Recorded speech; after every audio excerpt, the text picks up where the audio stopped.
હવે બધાને શું જાહેરમાં કહેવું મારે? બધાને કે બધા બહાર જાઓ, મારે એમની જોડે બેહવું છે. એમને એકલા બેહાડીને કહ્યું કે આ બધાએ પ્રશ્ન પૂછતા હતા કે સ્વામી એમને શું વાંક છે, ભગવાને આમ કેમ દુઃખ આપ્યું? ચલો તમને પ્રશ્ન થાય છે તો મને પૂછો, તમે આપણે બે જાણીએ છીએ, કહો. તમે એમ માનો છો ભગવાનને કંઈ ખબર નથી? અરે તમારી આંખમાંથી બધું દેખાય છે કે તમે શું ધંધા કર્યા છે, તમે અત્યાર સુધી કેટલી પરસ સ્ત્રીઓના સંગ કર્યા છે. ભગવાનના સંતને તમે એમ સમજો છો કે બધું છે બધા? આ એનું પરિણામ ભોગવો છો તમે, આ એનું પરિણામ છે. પાડો ના કે વાત ખોટી છે, ચલો ના પાડો, એડો.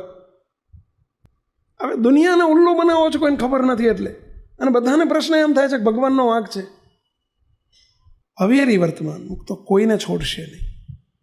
બહુ ધ્યાન રાખજો. ગ્રહસ્થ માટે મોટામાં મોટા દુઃખ આવવાના બે જ કારણ.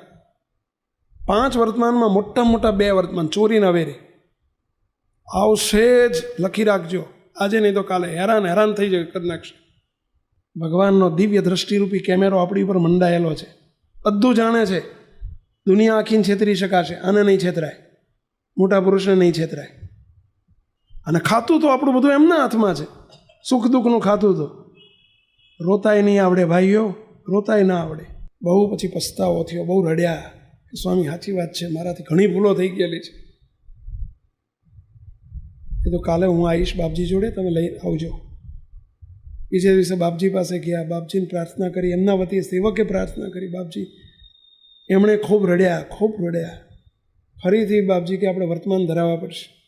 ફરીથી વર્તમાન ધરાયા, બધું પાપનું પ્રાયશ્ચિત થોડું કરાયું, બોલો, જીવન બદલ્યું. આજે કેન્સર ગયું, બોલો, કેન્સર ગયું, મહારાજે માફ કરી દીધું.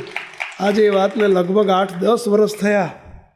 હજુ એ ભાઈ તમે જુઓ ને, રાતી રાણ જેવા છે, નખમાંય રોગ નથી, પણ હેરાન થયા થોડું. અને પ્રાયશ્ચિત પસ્તાવો થયો ને, સાચો પસ્તાવો થયો.